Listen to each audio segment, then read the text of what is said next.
Now let's proceed to learn how to construct heptasyllabic 律诗 tonal pattern. First, we construct a pentasyllabic regulated verse tonal pattern 1. Then we add the 2 more tones in front of it. And these tones, each line must contrast with the first 2 tones in the pentasyllabic core part. And after that, then we merge them. Then we have the complete heptasyllabic 律诗 verse tonal pattern 1. And in the same way, we can construct heptasyllabic regulated verse tonal pattern 2 by following the same step. First, we begin with a pentasyllabic 律诗 tonal pattern 2. Then we add 2 tones in front of it. And these 2 tones must contrast with the first two tones of the pentasyllabic core part. So here, oblique, oblique contrasts with level, level in the first line. And in the second line, level, level contrasts with the oblique, oblique in the pentasyllabic part. Then we form the heptasyllabic 律诗 tonal pattern 2. Now let's construct variant 律诗 tonal pattern 1A.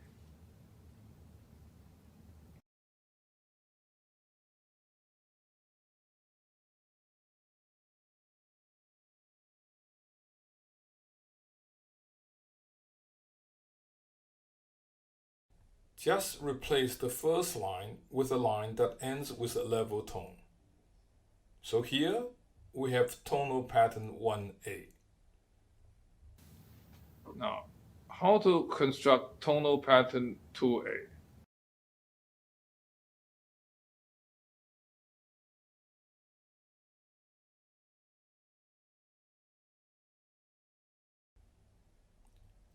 Just replace the first line with a line that ends with a level tone. So here we have tonal pattern 2A. Having learned how to construct 律诗 tonal type 1A, let's look at how it works in Lin Bu's poem, Small Plum Tree in a Garden in the Queue.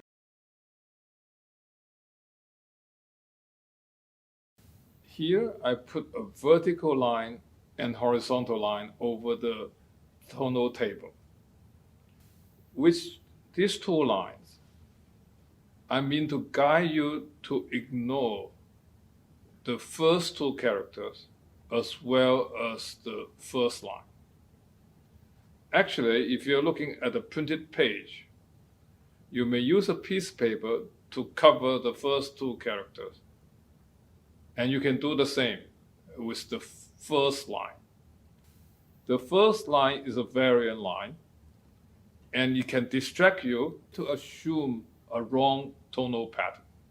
If the second line is a 2-to-1 couplet, then you can tell it is tonal type 1A. Remember, a rule we have talked about many times, tonal pattern 1A begins with 2-to-1 couplet. Now, let's hear a reading of the poem.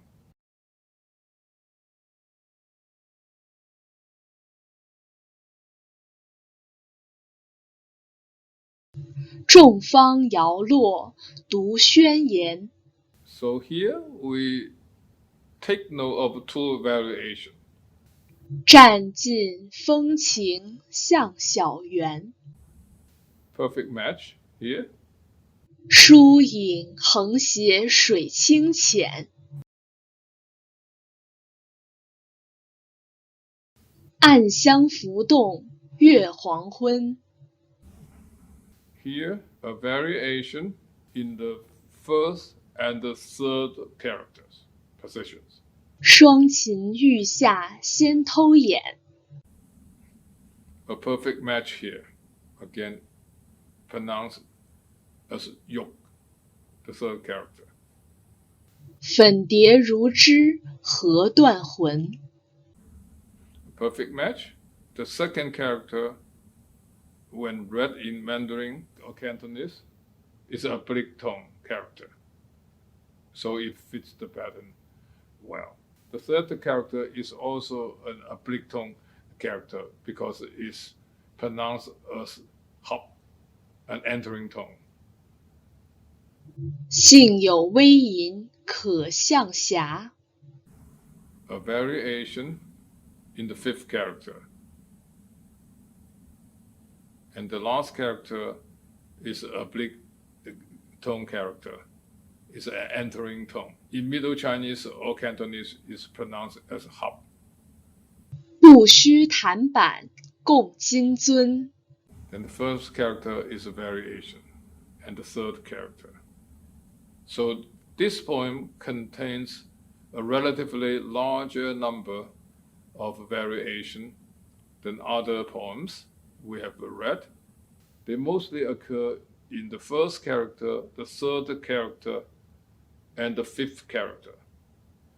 So it's no wonder there's a saying in Chinese, 一三五不论, means it is permissible in most cases to use variant character for the first character, the third character, and in the case of heptasyllabic regulative verse, the fifth character. Now let's listen to a reading of this poem in Cantonese. 眾芳搖落獨喧然，漸盡風情向小園。疏影橫斜水清淺，暗香浮動月黃昏。雙琴玉下先偷眼，粉蝶如織合斷雲。幸有微吟可相合，不須彈板共金樽。 Judging by this poem, we can tell an ability to recognize entering tone is almost a requisite for correctly assessing tonal patterning in any poem. Surely, Cantonese speakers have an edge in doing this job. But those who do not speak Cantonese do not need to throw their hands up in the air. They can look up the Cantonese Middle Chinese tones of any character in this pronouncing dictionary produced by the Chinese University of Hong Kong. Having learned how to construct 律师 tonal pattern 2A, let's look at how it works in Lu You's poem, An Outing to the Village West of the Mountain.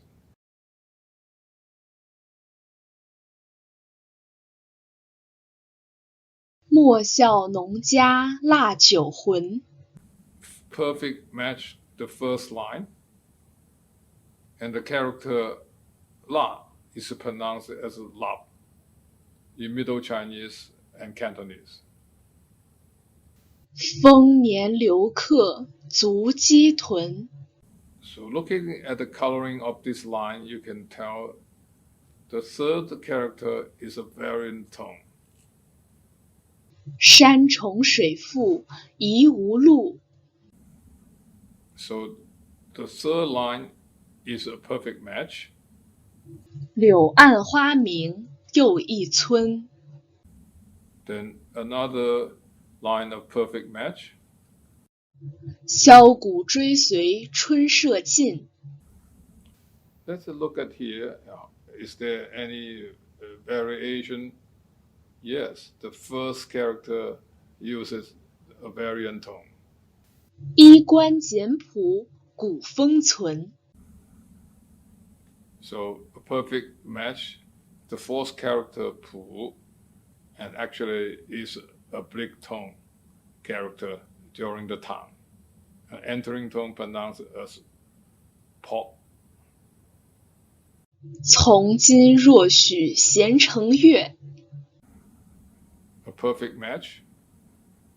And the last character, yue, pronounced as yu in Cantonese and Middle Chinese. 主帐无时夜叩门。as compared with the last heptasyllabic regulated verse piece by Lin Pu.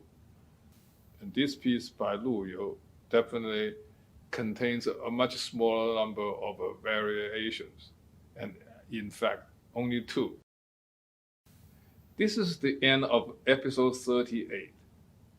Having completed our exploration of tonal patterning in recent style poetry, we will embark on an inquiry of greater intellectual rigor in the next episode.